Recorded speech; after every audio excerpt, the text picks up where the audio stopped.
Hello, boys and girls. We are back with another episode of the ShiteTalk podcast with myself and Mr.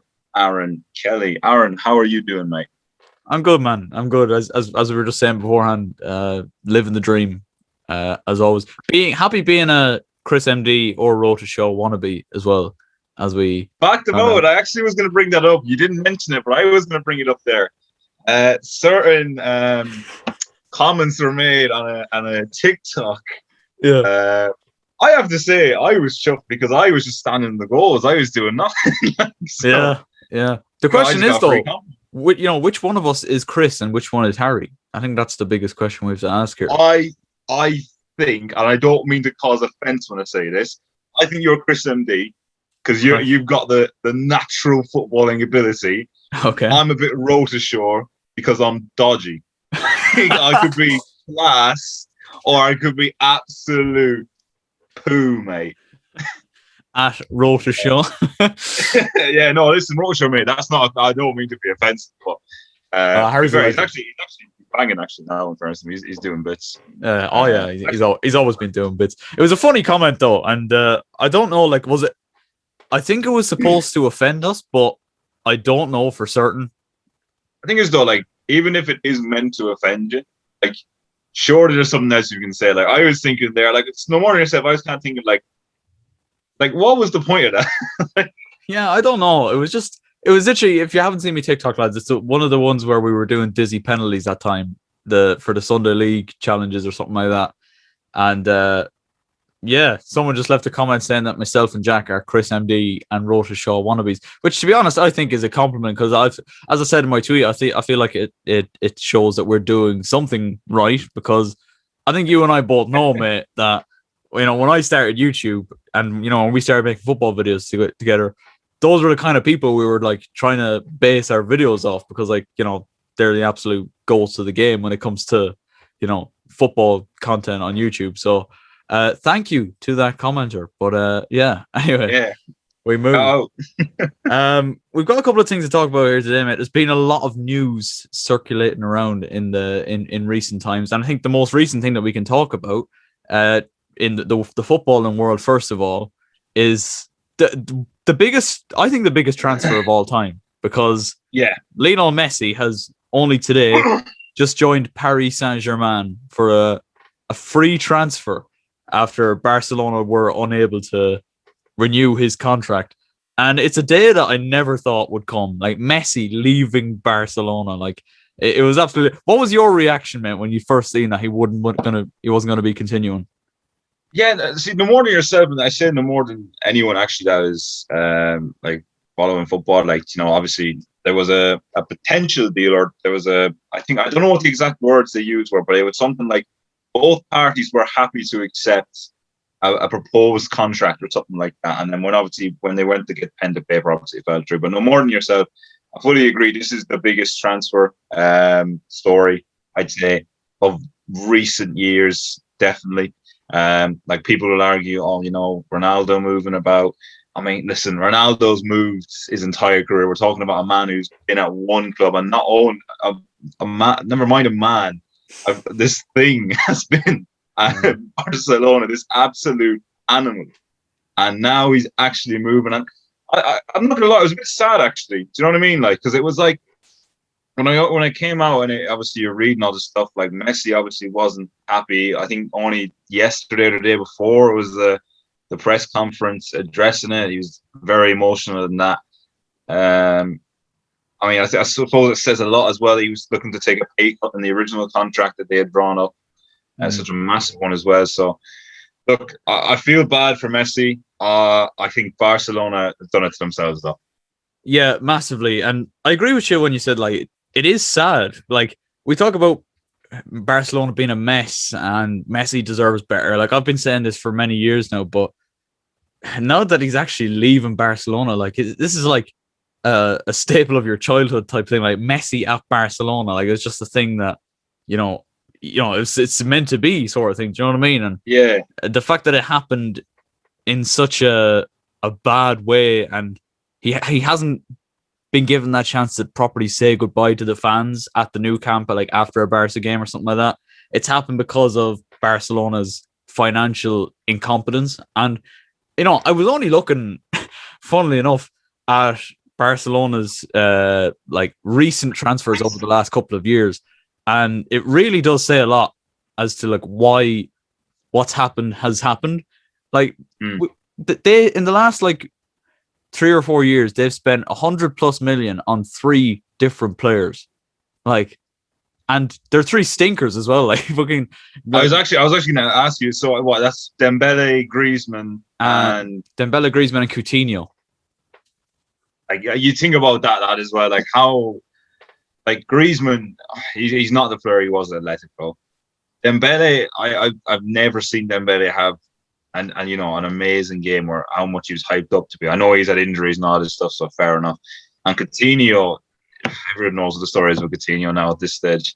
Yeah. So it is mad. I do think it's one of those, like, you look back on it, I am sure they're going to look back on it, and they are going to be kicking themselves.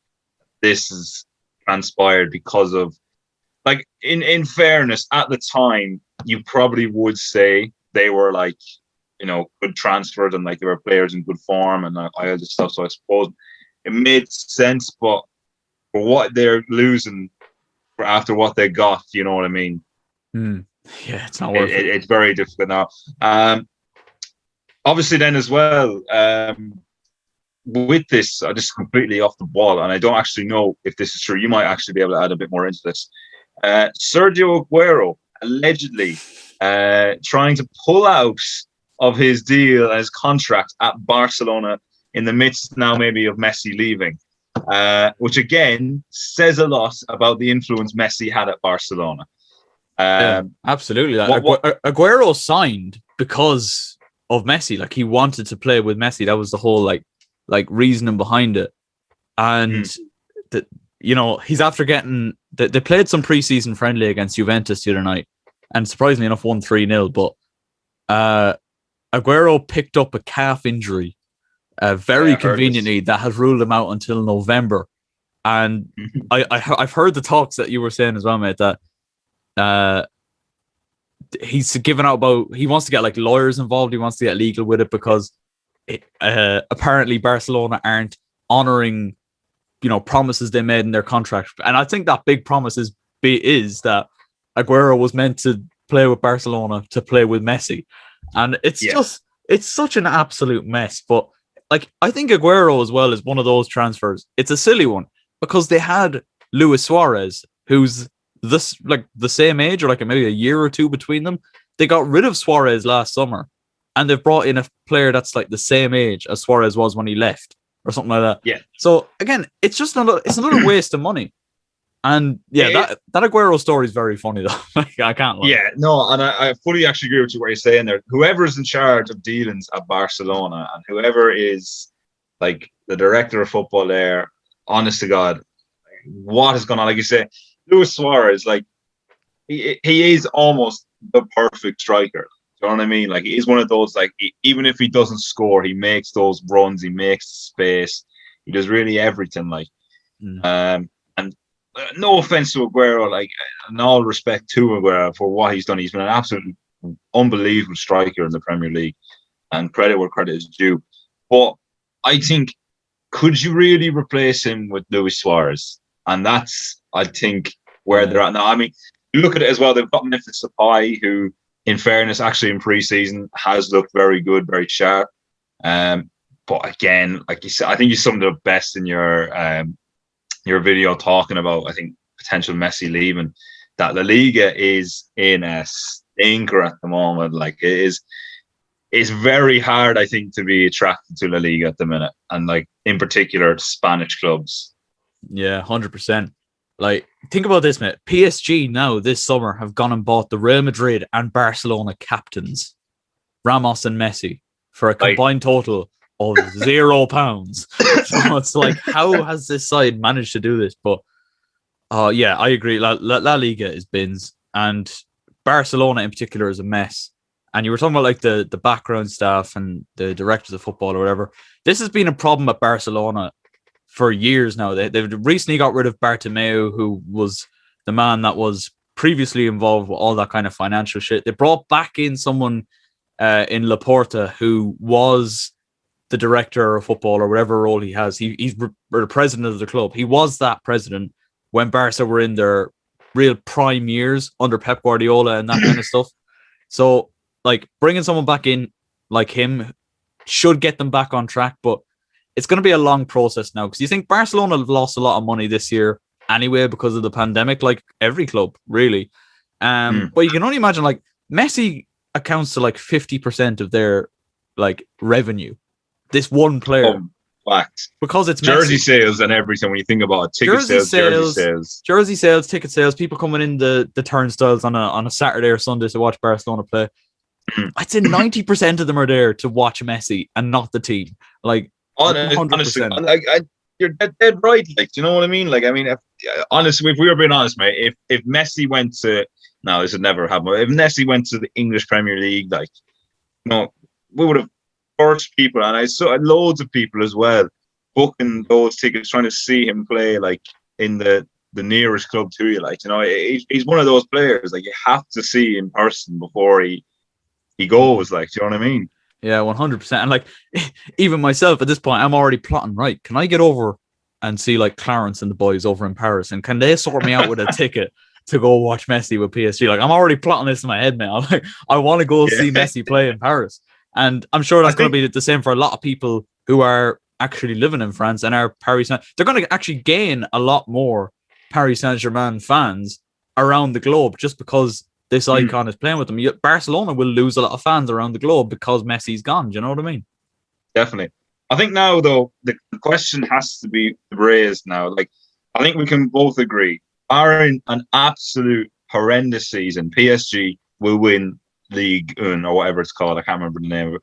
But the main question now is Champions League football. And I'd say that's what I'm most interested for this season is to see, right, like Pochettino and PSG, they've got the players now. They were, I think they were close enough last season without some of these players, and he's brought in some serious players. Like, PSG's business this season has been off the scale. Like, for a club that has money as well, like, and can afford to spend money, they have spent so little and gained so much. Like you said, two of the biggest clubs in Europe's captains for not.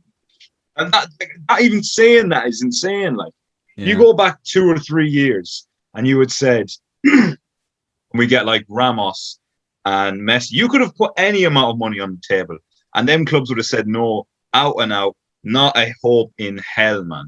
And now they've got them there, like a solid young keeper in Donnarumma. They've got Gini Wijnaldum, which another transfer that I think is just absolute insanity. I can't believe that's happened. Yeah, I can only imagine what your household was like during that time. Oh man, Wijnaldum was a real fan favorite in this house as well. And the fact that Liverpool have not only sold him, but like for nothing, but they've not replaced him either. It's like Real Madrid as well. We were just talking about how they've easily let Ramos go. They've also let Varane go to Manchester United and have not replaced him. Like, it's insanity. I don't understand it. I like I say, it is mental to see. I think, though, bringing it back, though, like, if PSG don't win the Champions League this year, I think we can all agree they're cursed. There is something at that club. They just can't win it. I think, like, I heard someone saying, like, opinions saying that, like, Pep is going to be very Champions League focused now, as he always is, I can imagine. Yeah, so I'm interested to see. I was going to say some mad things and like be like, oh, I feel like these will get to the finals and the semi-finals, but we're way too early in the season to be talking like that. Yeah, it's early days, but like, you look at it on paper, PSG, right? Let's map out their starting 11 for this season. Yeah, people are talking about like a 3-5-2 or maybe a 3-4-3. We'll say, right? Yeah. You got Donnarumma in goal. You got a back three of Ramos, Marquinhos, Kimpembe. You got wing backs in Hakimi, who they've just bought from, is it Inter Milan or is it Dortmund? One or the other. He was on loan at Dortmund, I think. Hakimi, who's a really, really good right back. And they've got probably Bernat or Kurzawa left back. Verratti and Wijnaldum in the centre of midfield. Messi, Neymar, Mbappe. Like, that's got to be the most feared front three of all time, I think, mate. Because, like, Messi, Neymar, and Mbappe. You're talking about 3 of probably the best 5 players in world football in the same front line. It's outrageous. I was actually going to say it's probably the closest to like the Barcelona Real Madrid trios we had, or you know what I mean, like back in the day. So you had like Benteke, Ronaldo, and Bale, and then you had Suarez, Neymar, Messi. Like this is as close as we've gotten to something like that now. We've got like Messi and Neymar, like they're already on great terms. Like they're, as far as I know, they're very good friends. And Neymar's been talking for years about wanting to play with Messi again, and like trying to get him even going back to Barcelona a couple of seasons ago. I remember talk about that. And now they have not only them two alone would be enough, but they have the young striker in Kylian Mbappe, who, even though he didn't have the best Euros, like he's still an unbelievable young player and bags of ability and bags of talent. And with Neymar and Messi either side of him, Jesus Christ, that's unreal. And forget, and even bringing it further back, Wijnaldum and Verratti covering in the like spaces and the like. It's over, mate. Like some of these teams are gonna get railroaded, I reckon. Yeah. Like, God 100%. help anyone who gets PSG in the group stages. Yeah. God help anyone who plays PSG in League 1, because like you're getting smashed by like 6 every game, like 100%. You're not keeping a clean sheet against this PSG team. And like even those defenders, that defense and goalkeeper as well, like it's just quality all around the park. It's scary. It is. The thing about it is, I actually said this, I feel a bit bad for the French teams, because only this season as well, it was like we really started to see a bit of a comeback from some teams. Like, was it Lille who won in the end? Yeah, Lille won the league this year. Like PSG aren't even French champions. This is the thing, mate. And like I was saying this to Dad, like we're only starting to see like a bit more competitiveness in some of these other leagues. Like, and now that's dead. It's so far dead in the water. You might as well just accept Conference League or wherever you can get now at this point in France, because it's like you're never getting near that top spot now again. Yeah, 100%. Well, yeah, it's going to be a bit mad. Look, while we're looking ahead and kind of predicting and seeing how things are going to go with the whole Messi situation and all that kind of crack, I think, the Premier League starts this Friday. I think we should make some early predictions and see what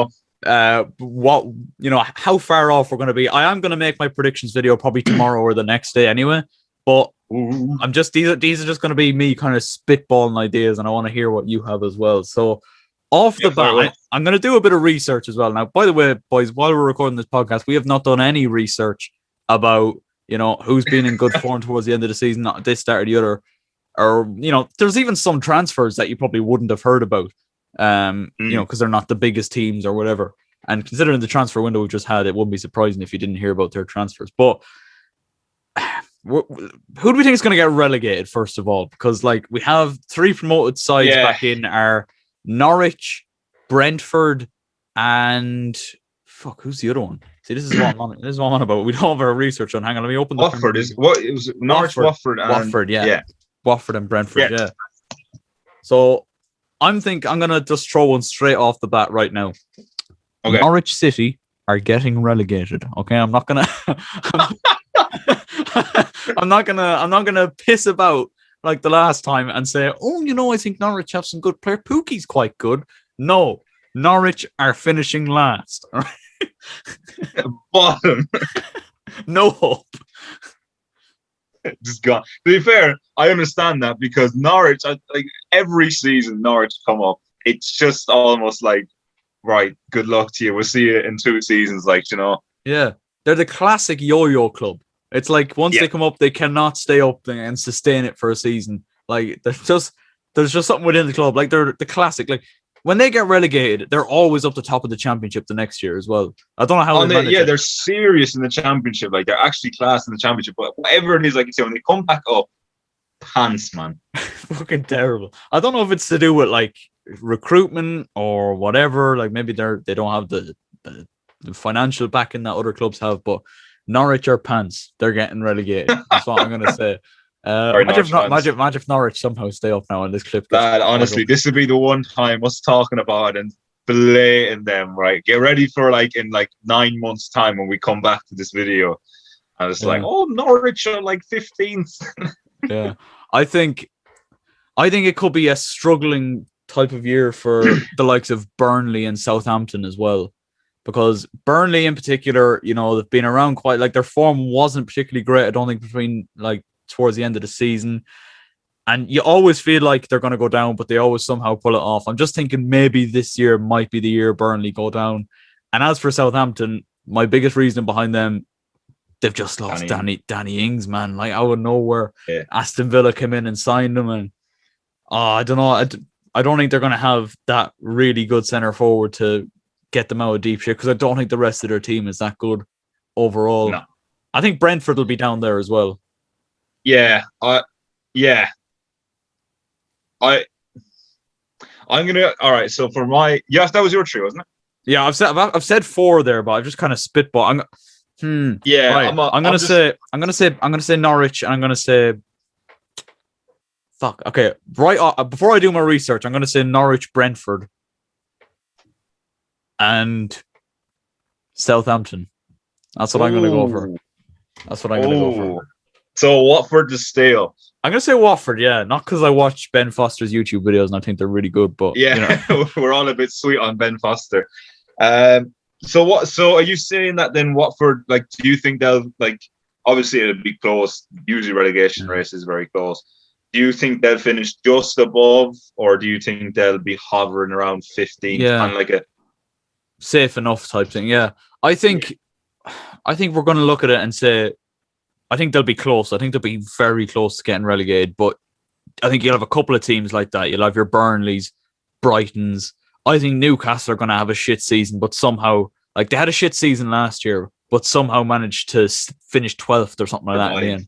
Yeah. And thanks to the form of Joe Willock and that towards the end of the season. So I think Newcastle will be okay, but it's going to be another shit season because there's no good seasons for Newcastle, ever. It's never very, enjoyable. very, especially since they hands a consortium or something, or a takeover. Or I heard they were supposed to get something about that. Yeah, there was meant to be a PSG Man City job where they were going to get Saudi owners, and they had these massive plans for that, and it just never happened really. And they had a shit season, but stayed up because of their end of season form. But yeah, I think Watford will be close enough to that, and Brighton as well, those kind of teams. But yeah, I'll stick with the 3 I have for the minute. I'm going to do a bit more research now tomorrow and then actually make my final decision. But what about you? Yeah, initially I would have, off the bat, I'd agree with a lot of what you said. I do think Norwich are going to go down. The more than we were saying there, they have a horrible tendency just to get in and then go straight back down again. Relegated by Christmas. Yeah, do you know what I mean? It's a bit like that. I definitely think Southampton are going to struggle. Like you said, Danny Ings is a huge loss to them. I'm very, very surprised to hear that. I know they have I think it's still just no. I think they're going to struggle. Yeah. I can see the likes of. I'd be in between. I would definitely put Brighton down in it, but to be fair, Brighton actually play decent football. They just struggle, I think, to score, don't they? Yeah, they have a few good players, in fairness, but I don't think they have that clinical goal scorer. They've Mopai and Danny Welbeck's done all right whenever he's been in, but again, he's quite injury riddled. You know what I mean? Yeah, there's a few good players. I would then see. I want to throw Brentford in the mix, but I watched Brentford a bit towards the end of the season in the Championship. I'm not gonna lie, and that striker, Ivan Tooney or Tory or whatever he is, Tony, he's different, man. He basically carried them from what I saw, you know, he and to be fair, I wouldn't actually know too much about Brentford other than this striker who I know is really good. So I would say, right, I'll throw a prediction out there because at the end of the day, it's just talk at the end. Like I said, we've done no research, lads. Yeah. I'm going to say Norwich bottom, Southampton in 18th or 19th, sorry, and I'm going to chuck Watford in. Ooh. And I'm going to say Brentford survive, but it's going to be last day shenanigans, I reckon, for Brentford. Yeah. Likes of Newcastle be down there. I would usually say Palace as well, as much as my family would kill me for saying that. But yeah, Palace could struggle, because like they're going through a bit of a transitional period now. Roy's gone, Patrick Vieira's in, which I think is a bit of an odd one. Gamble. Personally, it is a big gamble. They've had a couple of players leave, and I don't know. I think Abrechi Eze is going to have an unbelievable season. I think he's injured at the minute, isn't he? But I think when he comes back, he's going to be a massive asset to them as well. But I think we only really saw a taste of what he can do. Really, even the bits we saw of him, he was so good. And I think Palace needed another good on the ball player, because if we're being honest, mate, it was give it out to Zaha and let him do what he can do. Now they have someone more central that can probably play on another wing as well, the other side, and bring that ball forward and allow Zaha, instead of having to come deep and run with it, you can make them moves in behind, and it opens it up a bit more. But yeah, no, I'd say it, yourself, mate. It's a kind of a toss up, really, that who finishes in that last relegation spot. Yeah, you'd never really know. Like we could say, I said Brentford, you said I think Watford or Newcastle. Like at the end of the day, it's never really know in the Premier League. It's so unpredictable. We could literally come around at the absolute nowhere near it. But yeah, if I was being honest, and that's just what I'm seeing without seeing any football or any stats or anything like that, they'd be my ones that would be relegated. Yeah, I think one thing we can definitely agree on: Norwich City will go down. Let's move on. I think. Sorry, Norwich fans. Yeah, it's so unpredictable, but I feel like Norwich will be predictable. But we could be wrong. We could be very wrong. Let's say okay. Surprise. Yeah. We'll go for top four. Excuse me. We'll go for top four next. For me, I think it's fairly black and white right now. Who's going to finish top four? I in no particular order right now. I'm going to go City, Chelsea, United, Liverpool.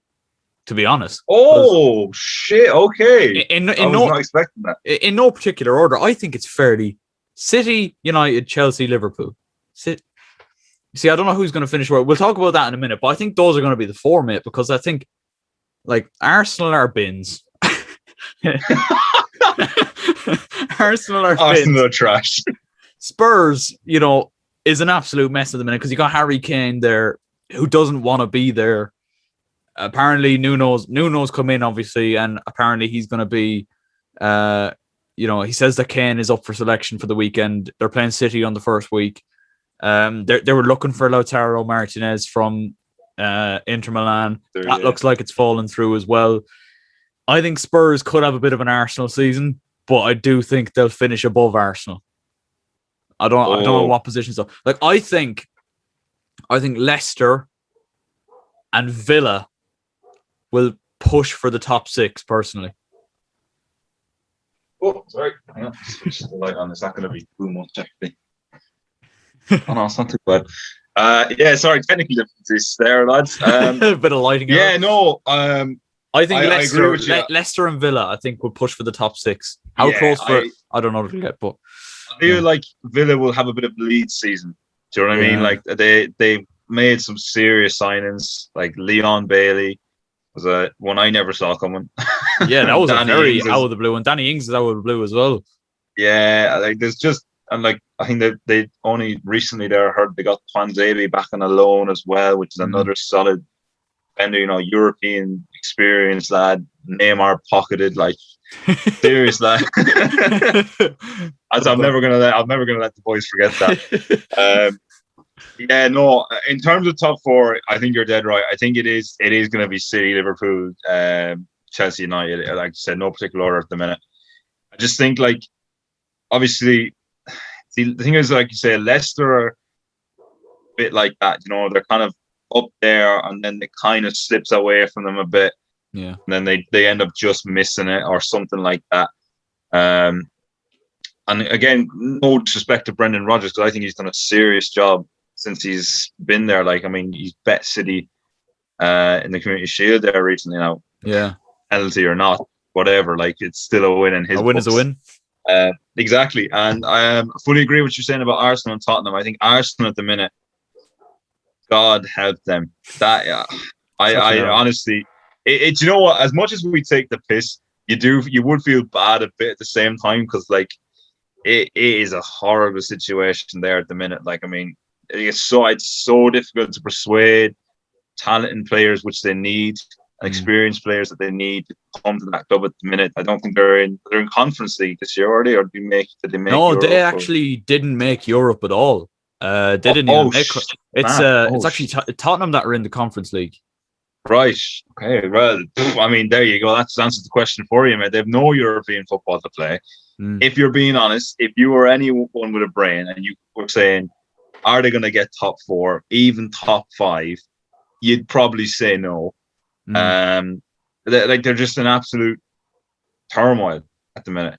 And then Spurs, I only say Spurs are above Arsenal because, yes, they're in a bit of a stinker situation now as well, but they still have somewhat decent players. You know what I mean? Like, Jungmin's son will still be there. Yeah. You know, they've got a leader, I suppose. Moura, you know, they've a few.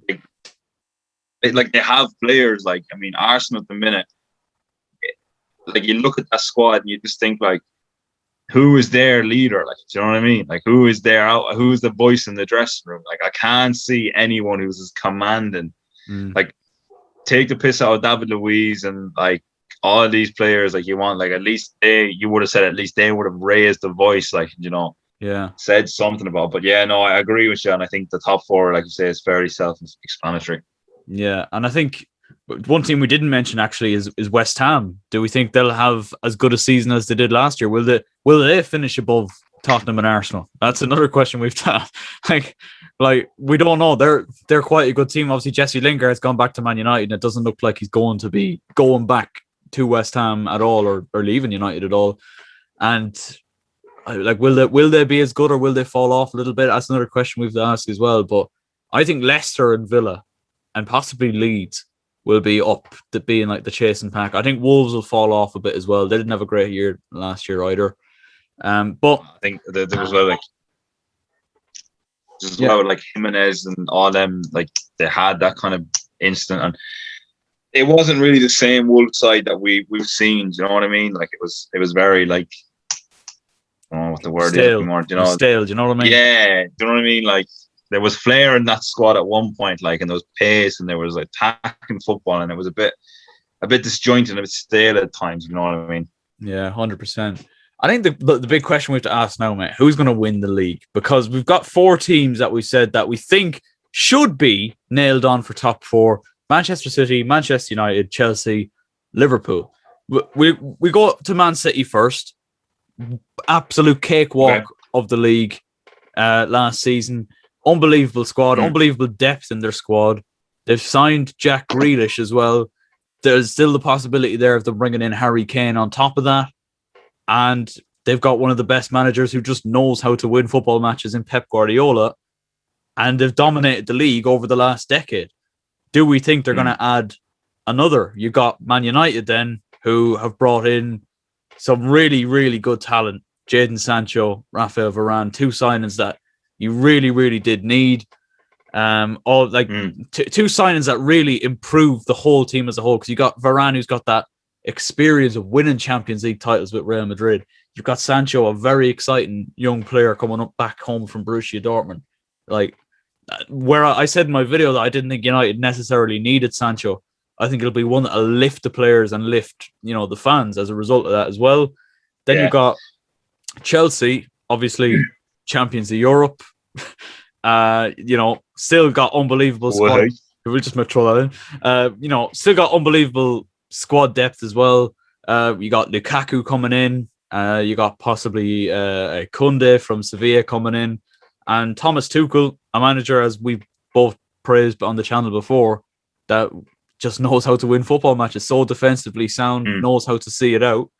And then Liverpool, who I think not a lot of people are talking about Liverpool at the minute because they had quite an underwhelming season last year overall. But, you still got a very talented squad there. Players like Van Dijk, Joe Gomez, Joel Matip coming back in to make them more defensively sound. Yes, they've lost Wijnaldum and not replaced him, like we said, but they've still got quality there in Salah, Mane, Firmino, Jota. Minamino's come back from loan as well and is looking good. And I think Liverpool are very much outsiders, but, still have to be talked about. That said, who's going to win it? Right. I'm going to throw it out there, right? And this is the reason I'll say mine first is because if I say mine first, we can get the absolute shit out the way and then let reasoning come into it. Right. So my thought on the matter is, like I said earlier, I think Pep is going to be very Champions League focused. I don't know why. I know he has been before. I think though now, I think especially because it was so, and I know he won't take the foot off the gas or anything like that. He's very much win everything he can. I think just more, his head's turned a bit more. I think by Champions League now, it's like the one that they haven't won yet, and you'd be looking at that squad and you'd be saying, how haven't they won it yet? Do you know what I mean? Like the football they play in the Premier League, and a league that is constantly referred to as the most difficult league in the world. And like you said, they had an absolute cakewalk most of the time. So having said that, I'm going to throw out two possibilities. So the first possibility is that City are Champions League focused and Liverpool, like you say, haven't been talked about, haven't really been mentioned too much because, like you said, they had a bit of an underwhelming season last season. They've been very quiet on the transfer market, which I think both of us can agree, a little unexpected considering Wijnaldum's left. Yeah. And I think Jurgen Klopp is probably looking at this season thinking he's got, Van Dijk back. He's got a massive leader back. The injury problems he has they're finally resetting. It's like a reset. It's a refresh. He can go into the new season, go hell for leather again. And I'm going to say Liverpool to win or be up there. However, possibility number two, and I know this one is going to get Kelly a bit like, what? I have this outside feeling, mate, that this is a year for the Blues. That Chelsea, on the back of winning the Champions League, like you say, Tuchel knows how to win games. He's got a feel for everything now. He's got Chelsea playing on a different level than what they have been. He's got the right players, in my opinion. He's got Lukaku coming in, who we both have said time and time again is an absolute sicko now. He is unbelievable. Never mind all the piss taking we used to do about his first touch. The man can absolutely tear a net off the size of him. He's coming into the Premier League. I think he's going to bully some teams. Now, I think people are saying as well, the mindset of coming back to the league where he kind of dropped off a bit United. He got a lot of abuse and a lot of, like we're just saying, piss takes. Yeah. However, I just think that Chelsea now looking to get a striker who's been in such good form. Poor old Timo. I don't know what way Tuchel's going to line it out. Poor old Timo can have a break, I think, at least, and not have all the pressure on him. And maybe that's what he needs to get back to that shooting form that we see.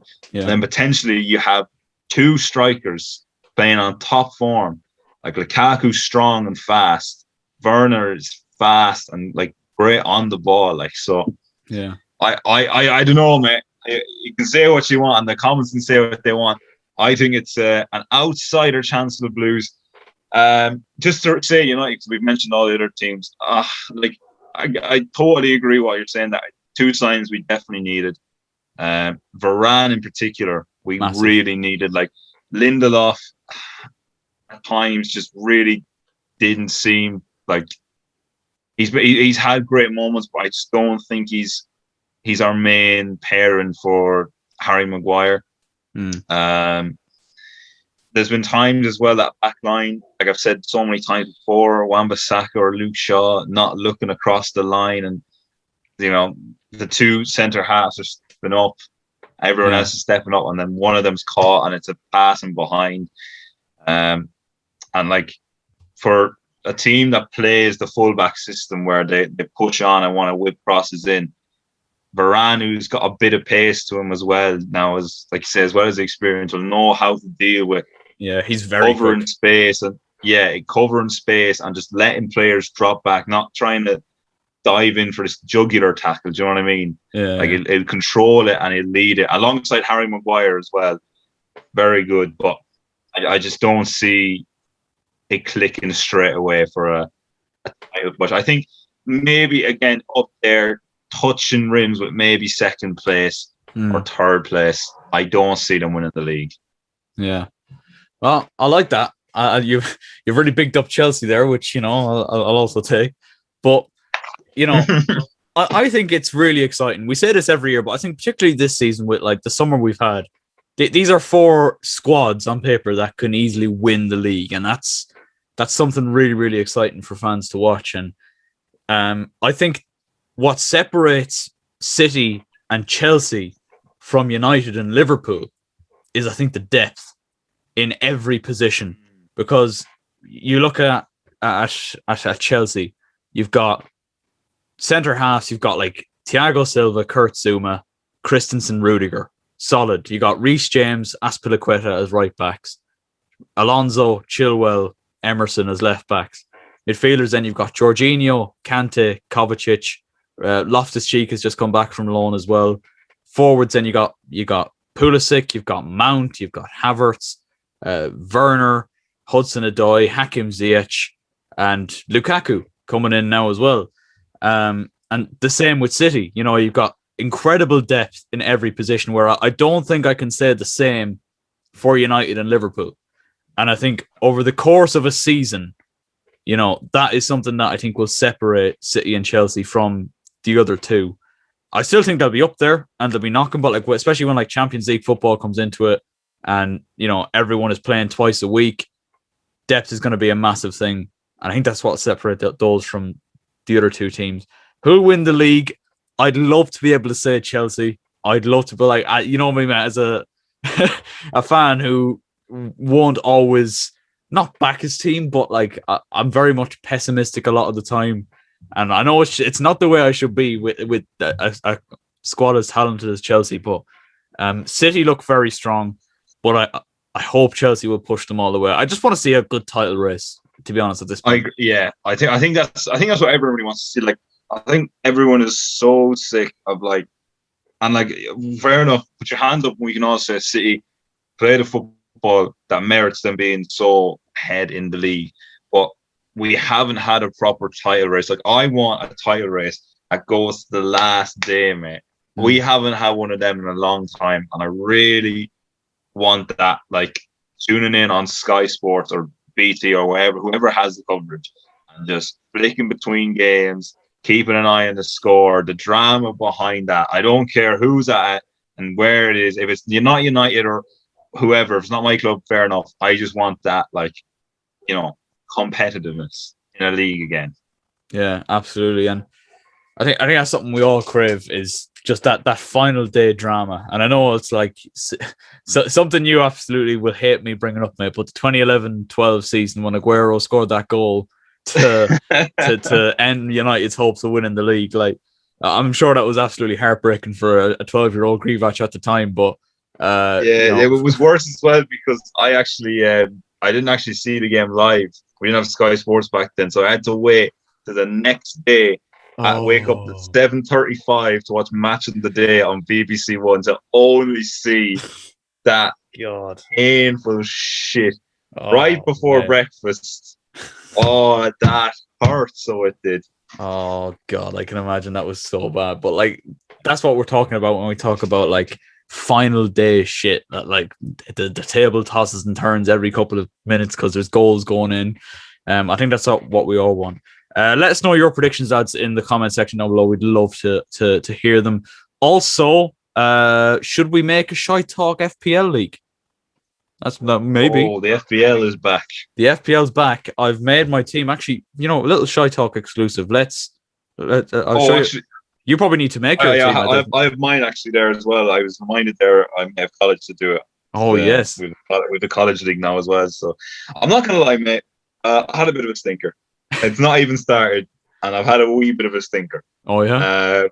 I forgot that you only had 100 million. So I went putting in players, chucking lads in, like, yeah, they're good. He's good. He'd probably be decent.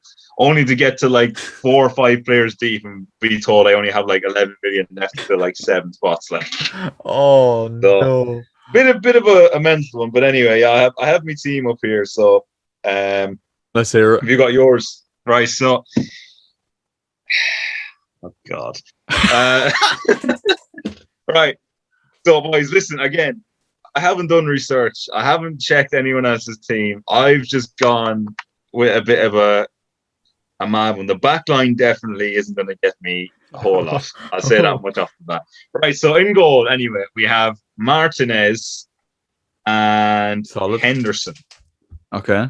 They're my 2 goalies. Okay, solid.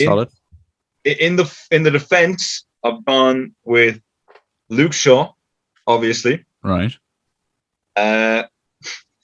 Manquillo. Newcastle. Tyrone Mings. Oh, Christ, okay. And Kufel at white. Okay, I have Kufel as well. Yeah, to be fair, there's 2 defenders there that can do something. The other 2 can fuck off. Quite frankly. A midfield line then of Leon Bailey. All right. Saka, which I'm going to change. That is being changed. So Saka, is it? Saka's being changed. Or maybe one of the other boys will be changed. But there is a transfer coming in. I'm not going to reveal too much, but I completely forgot about this player. Remaining very top secret. Starting the league off with a twist. And then besides Saka, then I've got Bruno Fernandes. Because like he's bound to win at least 20 penalties this season. He's got to, yeah. Although they are tightening the calls on like soft penalties and stuff, so maybe he won't get as many. But I tell you, Bruno will find a way for us. Bruno will carry us. Bruno's the only guy I know that can take a penalty or win a penalty after the final whistle. But he's the only man to ever break the rules of football to give himself a penalty. And then the last midfielder, last 2 midfielders, I actually can see this side. I have Ismail Assar. Oh, he's a baller. He is, and I like Sarr. I don't know why. I just like watching him. I've seen him a few times. He's all right. And then the last midfielder I have is Diego Jota. Okay, not too bad. And what's the forwards looking like? The forward line then is Bamford. Okay, not bad. The legend that is Ivan Toney. Oh yeah. And finally, I've put my cards on the table here. I've gone with Harry Kane. I am risking it because I know there's massive controversy. I don't know what's going to happen, but I'm risking it. Yeah, we don't know who's going to be playing with or anything. Fuck. Yeah, so it's a massive risk, but it's done. It's in there. And the final player I forgot to say that I had, because I'm not going to lie, I forgot this player existed. At Nuri or Eight Nuri. Oh wow, who does he even play for?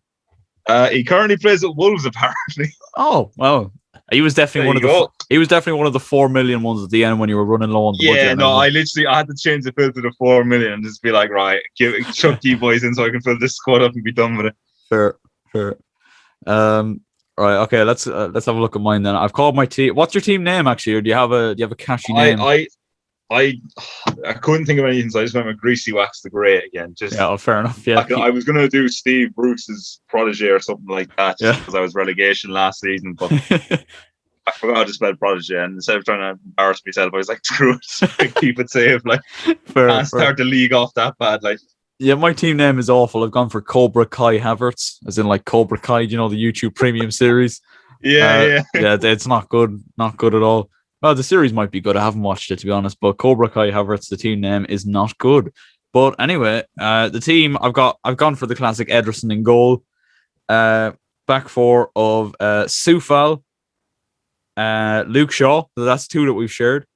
Ruben Diaz and Luca Digne. My midfield then is Gundogan, James Maddison, Kai Havertz. Of course, I had to Kai Havertz in. And Mo Salah. Oh, that is a sicko midfield. Jesus and then Christ. Up top, then I've gone for Ollie Watkins, who is currently injured for some reason. And Manchester United striker Edinson Cavani is the starting 11. On the bench, then we've got the cycling GK himself, Ben Foster, repping the YouTube scene. We've got Robin Koch from Leeds. Nice. Why did I say it like that? I don't know. We've got Robin Koch. We've got James Rodriguez and Divock Origi makes up the sub bench. Divock Origi. Bold Divock. So that's my team. All right. I will say, off the back of that, there is considerable difference between our teams. Well, you can tell I went very top heavy though, because like my back four isn't great either. I've got Ruben Diaz and Luke Shaw, but then I've got Digne and Soufal. So like I don't know how many points they're going to get me, but yeah, I'm happy enough with it at the minute. It'll definitely change as the weeks go on, to be honest. Because yeah, like I like to say Leon Bailey. Like I'm only put. I was kind of. To be honest, I did it a bit poor. I shouldn't really have done it. I haven't really done like a proper like the way you should do it. I like Leon Bailey. I want to see Leon Bailey do well. So I chucked him in there. Saka was kind of one I was on the fence of. Obviously, Arsenal think at the minute. So I probably will end up shouting him out. And as you can hear from the rest of the team, there is a lot of dead wood players that will not be started in this FPL. But you have got some big hitters there, like Bruno and Harry Kane. Like if Harry Kane's at Man City, he's going to get a shit ton of goals. Like that's the thing. Yeah. With the players he has around him. This is what I was banking on. And like, to be honest, if I took Harry Kane out, I probably would get more points if I took Harry Kane out. I think I'm being realistic, depending on where he goes. But like I said, man, unbelievable season last season. Not only scoring but assists as well. Usually gets a good few points. And look, if Ivan Toney wants to bag a hat trick week in, week out, who am I to stop him? Well, there you go. Yeah. Well, he was very good in the Championship. Can he do it in the Prem? Lads, let us know your fancy teams. Maybe screenshot them and send it to us on Instagram, and we'll like review them or give them like a rating out of 10. Oh yeah, we'll do that definitely. Let's do that if he's won. Yeah. So screenshot your fancy team and send it to our Instagram, which is, let me see, what is our Instagram? _ShiteTalk _podcast. A lot of underscores in there. I've just opened up the ShiteTalk Instagram and I've just seen an ad for Chef Curry. We love it. We love it. Love you, we absolutely love it. At Chef Curry, get back to us. Or we put a contract on the table. Fucking hell, mate. Jesus Christ. Let us know. But yeah, let us know that. We'll rate your fantasy teams in the next episode. Let's move on then. Staying in the sporting world. Did you watch much of the Olympics, man? No. Well, I can't lie. This next section is going to be very fun. So. Yeah, no. I think I only really saw like kind of the piss takes, like clips of it. Like I saw in the rowing, the one that the Irish lads won. Yeah. That like Great Britain decided they couldn't row straight, and then just like started drifting into the wrong lane. I think it was the Germans as well. They went for. It was comical. So it's so funny. Obviously I'll throw it over to you, mate, because obviously you're the athletics man and probably the closest connected to the sport. So what was your opinion on it? Like, so obviously we had a few Irish lads get some medals in there, and obviously there was some new sports as well. Yeah, we had a few Irish medals. Obviously, the two rowers did absolutely brilliant. We had the woman who won the boxing as well. But apart from that, like, I hope I'm not missing any out here, but like there was a lot of near misses, I think, for Ireland overall in the Olympics. You had your man doing I really should learn the fucking names, to be honest, a little bit, instead of saying your man and your one. But there was the guy who obviously did the pommel horse, got to the final, and ultimately lost, which was quite sad, to be quite honest. Felt like he didn't just lose, like he fell off the horse as well. Like he fucked up his routine, so that was a bit shit. But then you had like Rory McIlroy, I think missed out on a medal as well. He was obviously golfing for Ireland as well. But there was actually a fella running in the 200 meters who ran against me like a couple of weeks ago up in Santry. Leon Reid is No way. Yeah, and he actually reached the semi-final of the 200 meters, and he was running against the eventual champion Andre de Grasse. So yeah, a little bit of trivia there. I ran against him like 2 weeks, like a month ago, maybe in Santry. So that was a bit mad, but that's mental. Lad. Yeah, no, the games overall, I think like I love the Olympic Games. Like in general, I think it's like a really, really great event, and obviously not the same as usual because we didn't have any crowds or anything like that, but. I think I'm the same as most people in that I won't watch the Olympics like from the very beginning. Like I only really start watching it in like the second week and that when things start getting interesting and stuff like that. You mentioned a couple of like some of the new sports. I've seen like there was like a rock climbing sport and it was like absolutely mental stuff, man. Like so it is like Spider-Man shit, man. Like it was unreal. Yeah, honestly, like we obviously work like that. Like that's kind of where like we work. Yeah. I'm like everyone in work said like I work with people who like climb like and like actually do like all that kind of crack. Even they were like, nah, they're sickos. Like they that's not right what they're doing. Like they technically should be whacking their heads off the like platform from gravity. Like it's unreal. And like Dad watches the BMX actually because Dad's mad into the BMX and like, it's quality. Quality. Some of the stuff they do, what the hell? Like the winner of the women's final did a trick that has never been done before, and she actually like messed it up. This is actually one I did watch. She messed up in the practice trying to do it, and everyone was like, "Oh, she won't do it. She'll keep it simple." Man, she fucking did it in the final. Like a pair of cojones you have to. Like she literally split herself like on the ramp, like a proper like. Like if I was like anyone normally, to be like, nah, I'm never doing that again. Yeah. Like the bravery on that, like to do it. Like I was there, like fair play, like you know what I mean. Like something you never really see. That takes like, a set of bollocks. That does, like, Jesus. Yeah, honestly, like fair shout out to her again. We should really learn the names. We apologize, but shout out to you. You absolutely smashed that. So you did. Yeah, really, really good. And then I love the skateboarding as well. That was really sick because. Actually, funnily enough, the competitors in that were like really, really young. Like there was like a silver medalist who was 12. There was I heard this, yeah.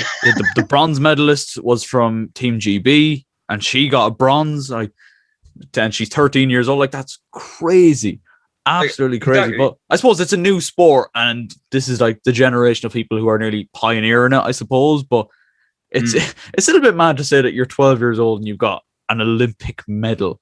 I was literally gonna say, mate, like do you remember when we were in first year and we like say we had to do like a bit about ourselves and stuff like that? Like most we say is like, oh, I play football and oh, I do this and that. Yeah. This one's coming home writing and starting with a medal, Olympic medal, saying when I was 12 in my first year of secondary school, or maybe even second, I don't know where she is or what she's at. But come home with an Olympic medal at that age, like it's outrageous, so good. Like that's like honestly, it makes you think like we're shit. Yeah, like we are doing nothing. So we are like listen. The way I look at it, mate, she's definitely peaked too early. You know, we haven't hit our peak yet. You know, we haven't hit our prime. Exactly. You know, like we're pioneering. You know, a new Olympic sports like. Dizzy penalties would be the next Olympic sport. Dizzy penalties, yeah, absolutely. Honestly, God, like dizzy penalties, bake-offs, and a lot of other mental activities. We're pioneering those kind of. You see, you're laughing at us now, lads, but in 10 years' time, they'll all be Olympic sports. You won't be able to fault us then or laugh at us then. And Big Boy Nigel will make it as well. We'll drag him into it. He'll be commentating the events. He'll be pioneer, the face of the Olympic bake-off. Yeah, I was actually going to mention Mary Berries and all these boys. Nigel is the boy you want for that. I was going to mention actually, we'll leave this in the podcast because why not? We are recording Bake Off 2 very, very soon, lads. And it's going to be Grivach versus Danny. And we only seen recently a fellow went viral on TikTok today. This has nothing to do with the Olympics, by the way, but just when we mentioned Bake Off and Nigel and all that kind of stuff, there was a TikTok of a fella today who did an impression of Gordon Ramsay, and he made it onto Gordon Ramsay's Instagram story. I saw this. Yeah. Fucking insane. I was like, that is mental. I was like, to be fair, the impression was unreal. So I was actually like, that is him to a T. Like even like the hand movements and everything like that. I was like, this guy knows his stuff. Like that boy has the face of a dog's ass. it was so good, man. Take it to Specsavers. Yeah, it's so fucking good. But I was like, I think he does a thing, Gordon Ramsay, where he like reviews people's like meals, like home cooked meals that they do. And I was like, when we do Bake Off, we should 100% send our shit to Gordon Ramsay. No matter how, I can see your face right now. You're like, no.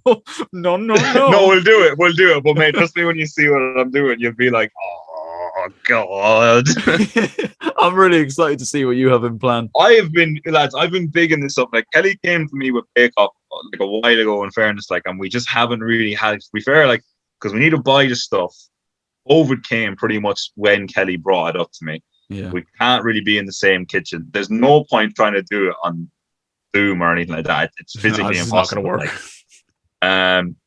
So yeah, no, this is something I've had the idea of what I'm doing for a while. I've switched it up a lot though. I won't lie. There's one key concept that is the exact same and it's not being changed. That is being served. But I've had an epiphany, if you will. Like, I'll be honest, right? Well, this is an exclusive on the ShiteTalk podcast, boys. I watched the last Bake Off, right? And mate, lemon drizzle cake won on a Bake Off. Yeah, Nigel, you're serving lemon drizzle cake to Nigel. To be fair, to be fair, I think the only reason the lemon drizzle won is because our other competitor, Josh, I don't think he had enough time to fully set the chocolate biscuit cake. And I think Danny got off a little bit lucky on the day. Now, to be fair, I obviously didn't get a chance to try it. Nigel did all the taste testing. But, it looked good. It did look good. But, I'd say on another day with a different competitor who had probably more time to fix up what they want to do, I think Danny could be up against it personally. And that's what I'm thinking. The Bell rematch is going to show us. Look, listen, I've said it before, like I respect Danny. He's a fantastic chef, he's a fantastic baker. He knows his stuff. Lemon drizzle cake, so like, no, come on. You're a Premier League level and you're playing League One, like you're asking like Nigel to have lemon drizzle. Fuck you, Kelly, I was doing so well. I couldn't. Oh man. Oh God. Yeah. I look. All I'm saying, boys, lemon drizzle cake. If you want to serve that on Bake Off, fair enough. But don't go crying afterwards when Nigel raises Grivach's hand at the end of the session. I'm looking forward to seeing this. I am looking forward to seeing this. I'll be honest, mate. I'll be honest.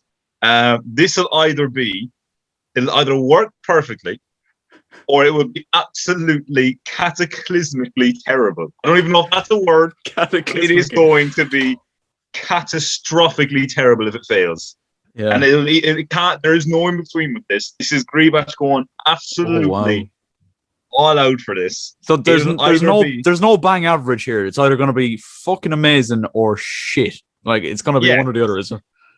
Because I won't reveal. The secrets will be revealed obviously when we record. I'm not going to reveal too much. I'm only just fanning the flames of fire at the minute, just between myself and Danny. But look, at the end of the day, like I said, I have no disrespect to Danny. I have very much great respect to the lad. But like I said, rewatching the Bake Off and watching Nigel's even reaction, like. I have a few mates who do psychology, and I showed them the footage and the highlights. Like it was, like even they were saying, like it was a bit like you can see here, this lad's a bit like, paid to do this. Like they're throwing money away. Like like Biscuit cake. Like I actually rate Josh for doing the biscuit cake. We probably don't ballsy, mention Josh wasn't it? enough. Like It was ballsy. it was a man who risked it all. And and the thing is like crushing biscuits and cake. Like you're adding two things that should work great together. But in this profession, like sometimes you get bit. If you go in the kitchen, you play with fire. You're gonna get melted and burned and all this crack. Like Gordon Ramsay said it himself. Yeah. But listen, I've cooked with the best. Like I've cooked with likes of Mammy Grievach. I can keep burn stuff here and there, but that's controversies beside the point. Like I said, I'm going all out for it. Game's the game. It happens. Game's the game. Game's the game. Like like man, if Danny loses an egg, like that's the kitchen. Like And you know what? I expect when we say game is the game. I expect every little small bad detail that happens that Danny does. I expect that to be called out by both yourself and Nigel, because like he's the champion. That he shouldn't have any problems in the kitchen. And if he does, no, I expect him to be called out. Do you know what I mean? That's all I'm saying. I expect him to be called out. Yeah, I'm going to get into contact with Nigel there in a few weeks. Make sure he's doing all right. I've actually chatted to him in a while. I think that's a good idea. Get in, keeping close to him. And it might work. Yeah. And the thing is as well, like with him, like he's a professional at the end of the day. Like he appreciates professional. Like game meets game. Like and he like I said, lemon drizzle cake. Like you well, you know what I mean? Like that's average. That's average stuff at the end of the day, really. Like like primary school. Like cooking with toys. Like so it is. Yeah. Absolutely. So I'd have a chat with him, make sure he's on it with the rules and everything like that, and he's keeping an eye on time and all this crack. And I'm very strict about my side of the kitchen. Yeah. Probably should have said that. Look, that'll all be addressed on the day of recording. To be honest, that'll all be addressed. That'll all be addressed. I'm looking forward to it now. I can't lie, and I do think it's going to be one of the best, if not the best, video I've made. I don't want to try and big it up too much in case it flops, but I'm thinking I think it's going to be better than the first Bake Off. I said this to Danny the other day. I was like, I said I think this is going to be a better video than first Bake Off, but we'll see. And that, ladies and gentlemen, is why they call us the ShiteTalk podcast. I was going to say that was an extreme amount of waffle from myself and yourself there for a while. We were just talking about the Olympics and we went straight into that. It was just like literally that clip would be used out of context for a completely different video now. Yeah, oh yeah, definitely. We're recording the ShiteTalk, like. Yeah, that'll be used in the actual Bake Off edit. But back onto the Olympics. We'll finish up on the Olympics and then get into our last topic. But obviously I'm mainly there for the sprints. I love the sprints. They're what I do, and I love watching them. Obviously, it's the first Olympics we've had since Usain Bolt retired, so we were going to have a new champion of the 100 and 200, and the 100 Italy won it, Marcel Jacobs, and I wasn't expecting that personally, but he's a fucking monster. He's an absolute monster.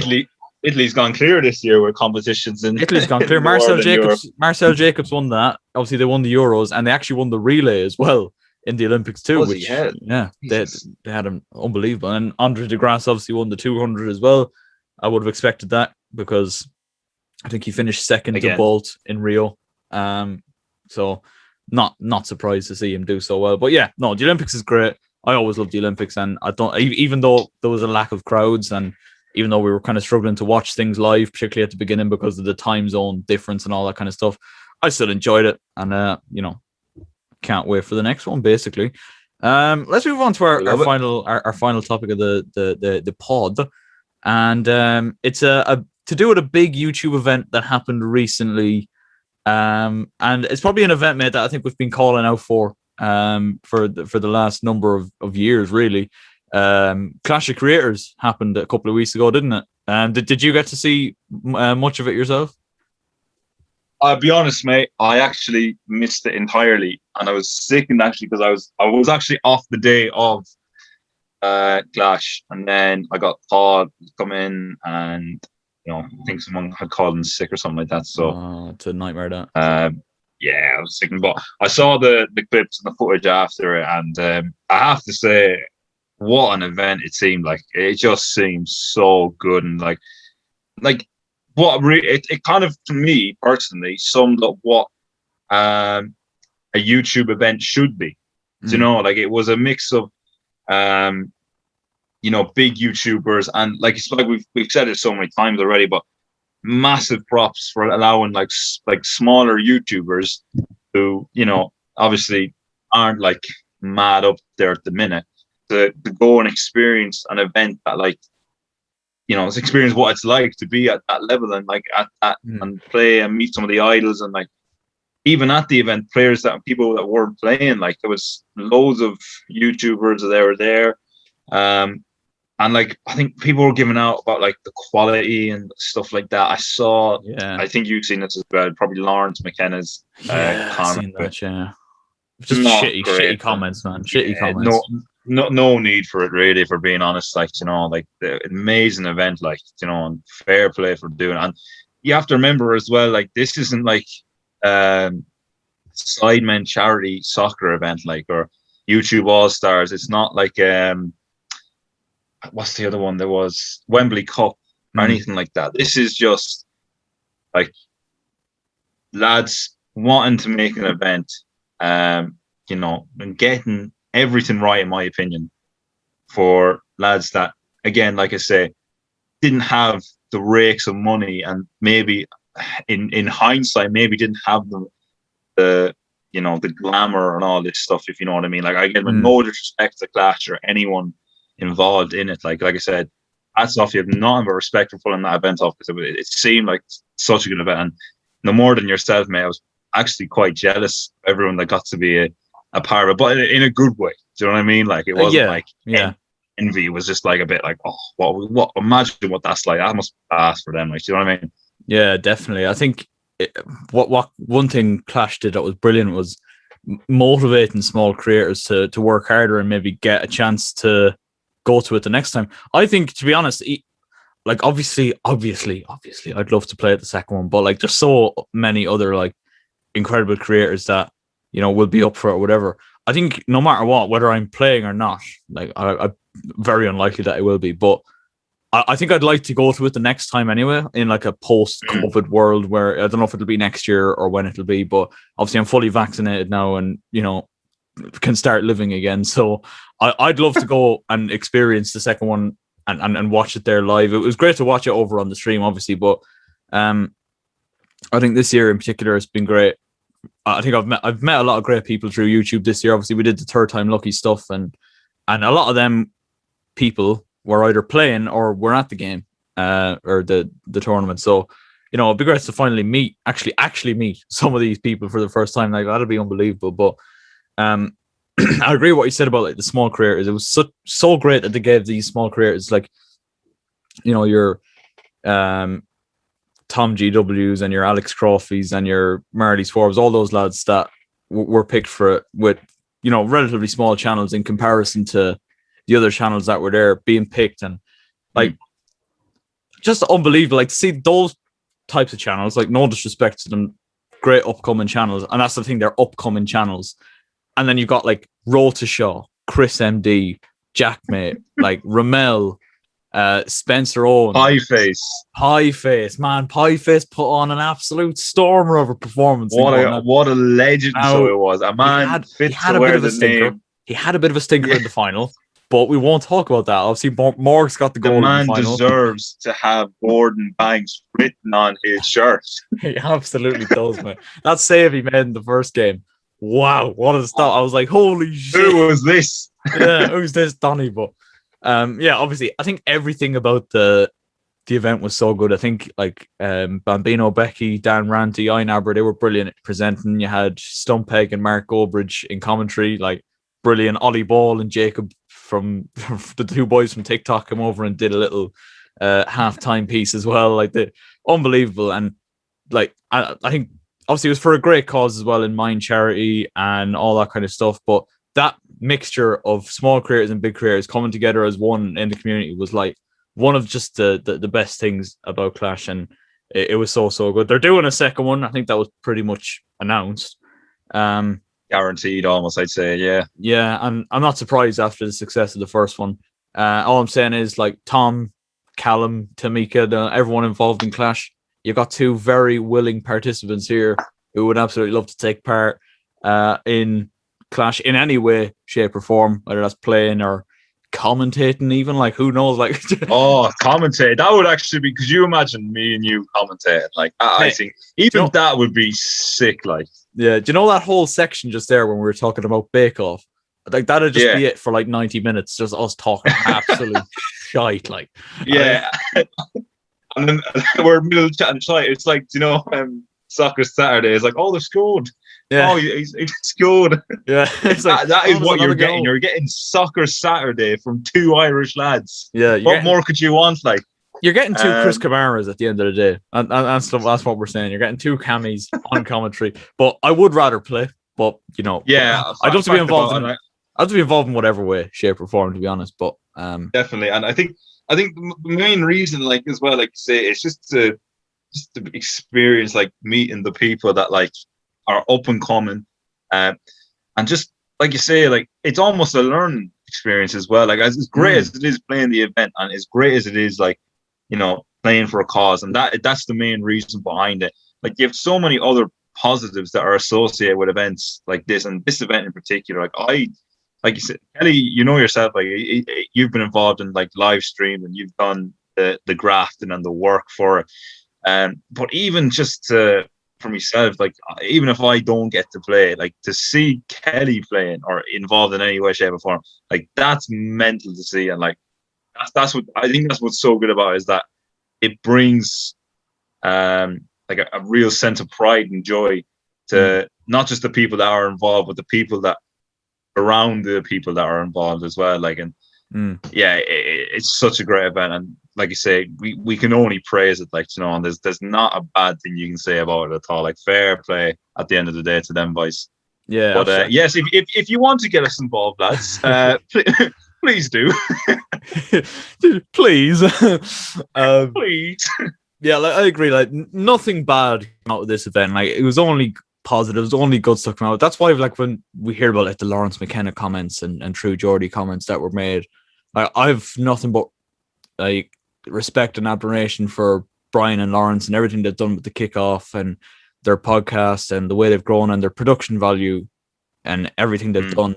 Like the progression they've had is unbelievable. I've nothing but respect and admiration for them in the field. But like the comments were just needless at the end of the day. Like as Tom Sherman, one of the organizers of the event, he was on Happy Hour with Jackmate a couple of days after the event. And he said like nothing bad came out of the event. Like everybody got what they wanted from it, and yeah, everyone that was involved got what they wanted. Everyone that came to watch got what they wanted. Everyone that was watching online got what they wanted as well. Like you were just saying, like the very first comment you made about this was that it's everything. It was everything you wanted from a YouTube football match. Like it's kind of Exactly. It kind of corrected everything. No disrespect to the Wembley Cup and Spencer, but it corrected it. And he knows, like Spencer knows what went wrong in the final Wembley Cup, but it kind of righted the wrongs of that last Wembley Cup in that it wasn't taken as serious. It was just a kick around between a load of YouTubers, like the good old days, like it's supposed to be. Really, it kind of did take me back to like 2015 YouTube, when like the first Wembley Cups were happening, and it was just a bit of crack, really. And these lads getting like an opportunity of a lifetime, really, to just go out and have a bit of crack. And you know, at the end of the day, it's just a game of football. It's a game of football, yeah. And everyone got what they wanted. I think that's another major thing as well, that we're not, we mentioned it, but like, you and me and loads of other people, like one of the highlights of the summer was these like events, like, where we love our football, and obviously the summer usually there is a break from it, with the exception obviously of every 2 years of an international competition, or every 4 years. But like, see then your favorite content creators as well playing a game, like, and we've heard the likes of the Sidemen saying that, it's kind of on and off with them. Like it's very difficult for them to say out and out that there is definitely going to be another charity game to the levels they want. So what I'm getting at is, it's nice to see that the people who are kind of maybe taking a step back from it, to a degree now, obviously there will probably be an event from them coming up, but it's nice to see that, like, the other side of it, like the younger generations, the up and coming YouTubers now having their influence on it and continuing that kind of like event style, content, which is I think we can all agree is what we want to see. Like, you know, like the content on YouTube is unmatched, like at certain times, and then just so when you add like YouTubers into the mix, like into like people who do different things, and you get different personalities and all this, like you say, it's so good to see, and it's what people want to see at the end of the day, in my opinion. Yeah, it absolutely is. And as we said, we can't wait for the second one, whether we're involved in it or not. Like as unlikely as it is, we'd love to be, but you know, I think even if we're not involved, man, I'd love to go. I'd love to go and watch the game live. It'd be great to, number one, get out of the country for yeah, fact, that's the main thing. How long. But number two, meet the people that I've met through YouTube this year, through, as you mentioned, like the Third Time Lucky streams and all that. And number three, just to be there and experience it, like it'd be so sick. But and you know, I think another point we have to bring up, I think the last point I'll bring up on this is the whole story with like one of the organizers is this lad called Callum Glanville. You know, his whole story revolving around this, like absolutely unreal. And the fact that they've pulled this off and they're building something now with Clash. Do you know what I mean? Like, this won't be the last one. I don't think the next one will be the last one. I think they can build this bigger and better, and I'm really excited to see where they go with that. I think we're going to leave it there, lads. Is it Grievach? Anything else to add, mate? I love I think at the end of the last episode, mate, when I asked you this question, you went, no. And it was the funniest thing, man. I don't think they do. No, I think like we said, especially with Clash, we've nailed everything I think that needed to be said and that we wanted to say about it. I think, like I said, like we said about 3 or 4 times, if there's anywhere we can get involved, or even if we can help in any way, shape, or form, let us know. And like I said, we're more than happy to contribute whatever we can, whether it is, like Kelly says, us shite talking or our unbelievable skills on the football pitch, but we'll be more than happy to help. But other than that, mate, no, I don't have there it is. We should just make that a staple of this podcast. This is Grievach's catchphrase at the end of every episode now. Yeah, get a few t-shirts with them on. It's just your face, just like, no. No. Oh, that'd be too funny. Right. Other than that, boys and girls, and like you said, unless Kenny, you have anything to add to it? No, absolutely nothing, mate. We are going to leave it there, ladies and gentlemen. Thank you so much for watching. If you did enjoy the pod, please make sure to give it a like, subscribe, obviously, to the channel. Help us reach 100 subscribers. Have we set a goal for when we want to hit that, or when are we? As soon as possible, mate. as soon as possible, boys. Get us to 100 subscribers. We'll do a 100 subscriber special, you know, in some way, shape, or form. Subscribe to myself and Aaron, obviously. Links down below. Socials, everything you need are down there. If you want to get in touch with us, feel free to do so. And as always, guys, take care, stay safe, and we will chat to you all in the next episode. Thank you very much.